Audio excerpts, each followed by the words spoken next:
Hello and welcome to the MCQ lecture series. In today's class, we are going to look at some of the important multiple choice questions with respect to Indian economic environment, which is the economics general paper for FYB. So let's get started. The first question is, which of the following formalities are to be completed while opening a current account? The formalities that you have to complete while you open a current account with a bank. So the first is KYC norms. You have to follow the KYC norms or know your customer norms.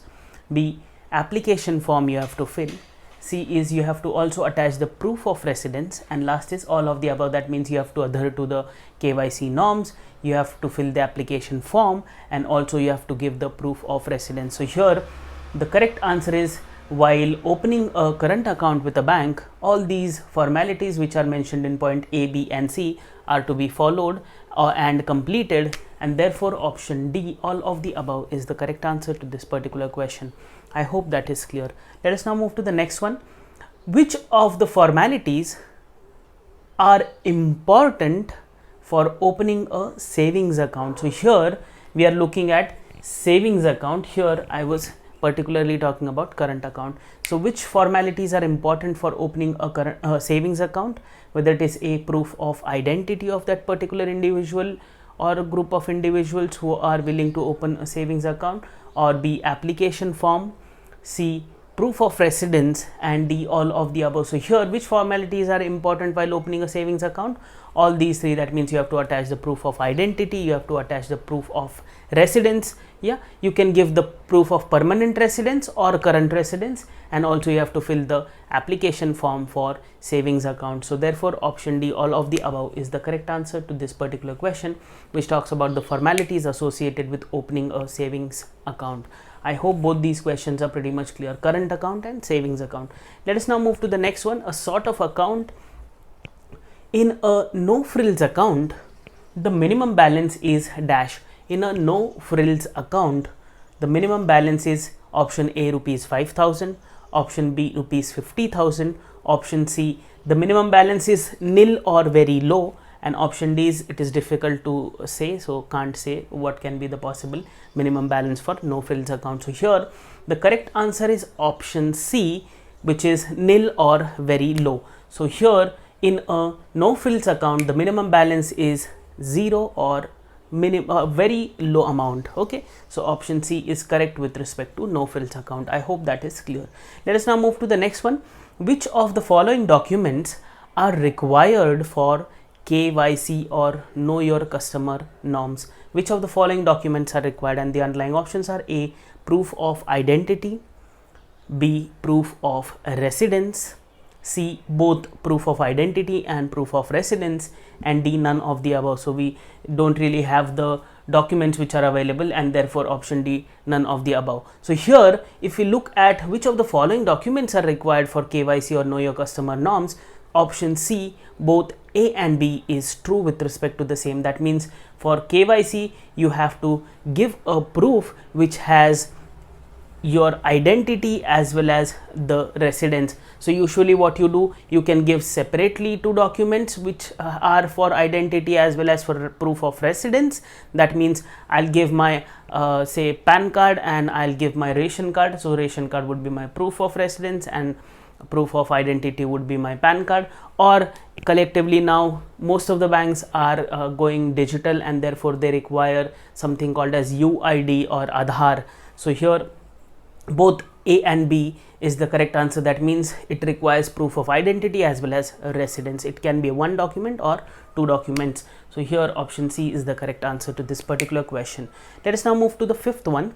The application forms for opening current account, savings account, partnership firms, joint stock companies are dash. Whether they are A, same, or different, or the process is complicated so I can't say, or D, none of the above. So here the application forms for opening current account, saving account, partnership firms account, joint stock companies accounts are usually different. They are not same, and therefore option B, different, is the correct answer. It was a very easy sort of a question, but people might get sort of carried away by, probably they will have only one sort of a form wherein you just have to mention whether it is for current account or savings account, but usually it is not that way.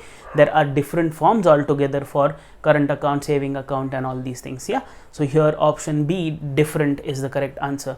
Let us now move to the sixth one. The customer applying for opening an account is required to provide what? Is required to provide A, his or her IT returns or income tax returns, B, provide his family relations, C, the specimen signature of that particular individual, and D, none of the above. So here, whenever the customer is applying for opening an account, he or she is required to give his or her specimen signature. So here option C, specimen signature, is the correct answer to this particular question. I hope this is pretty much clear. Why this is required? Because you have to sign certain checks, and in that case the bank has to verify whether the check is original or whether or not the check is true per se. Yeah, so I hope this is clear. Let us now move to the next one. The next one is, who can be a nominee for a bank account? Who can be a nominee for a bank account? Whether it is A, an individual, B, an association, C, trustees, and D, societies. So here the correct answer is only an individual can be a nominee for a bank account. Rest all these three are not eligible. An association is not, trustees are not, and societies are not eligible. So here the correct answer is, who can be a nominee for a bank account? An individual can be a nominee for a bank account. Let us now move to the next one. After nomination, the nominee dash become the absolute owner. The nominee dash becomes the absolute owner. The options are A, does become the absolute owner, option B, does not become the absolute owner, option C, can't say, and option D, none of the above. So here after nomination, the nominee does not become the absolute owner. So that means if at all I have certain money in my account and I have nominated someone, and after my death that nominee does not merely becomes the owner of the funds which are under my name. So here it does not, or he or she, that nominee does not become the absolute owner of that funds. Okay, so here option B, does not become the absolute owner, is correct answer.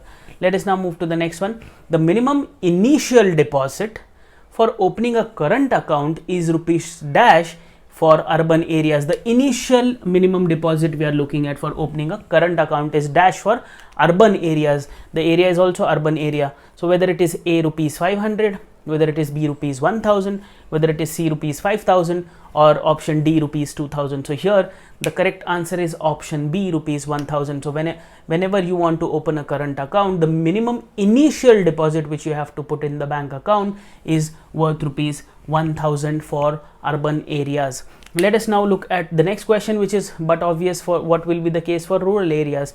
So the question is, the minimum initial deposit for opening a current account is rupees dash for rural areas, whether it is A, rupees 5000, B, rupees 500, C, rupees 50, or D, can't say. So here the minimum initial deposit for opening a current account is rupees 500 for rural areas. So option B, rupees 500, is the correct answer to this question. I hope both the cases are clear. This was for urban, this is for rural. Both are current accounts and minimum initial deposits. Let us now move to the next one. After opening a current account with the bank, a depositor gets dash.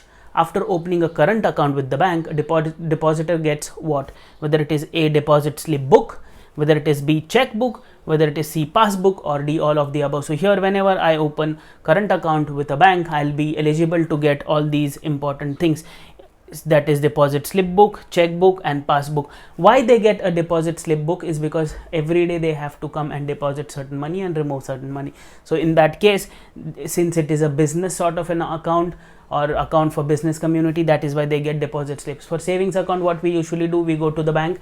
There are certain places wherein they hang the deposit slips. We take that, fill it up, and then get it. In case of current account, that entire booklet is given to the business firm. So that is given. Checkbook obviously for both the accounts you get, for savings as well as for current, and passbook, yeah, that is but obvious, goes without saying. So option D, all of the above, is the correct answer to this particular question. I hope that is clear. Let us now move to the last question in this segment.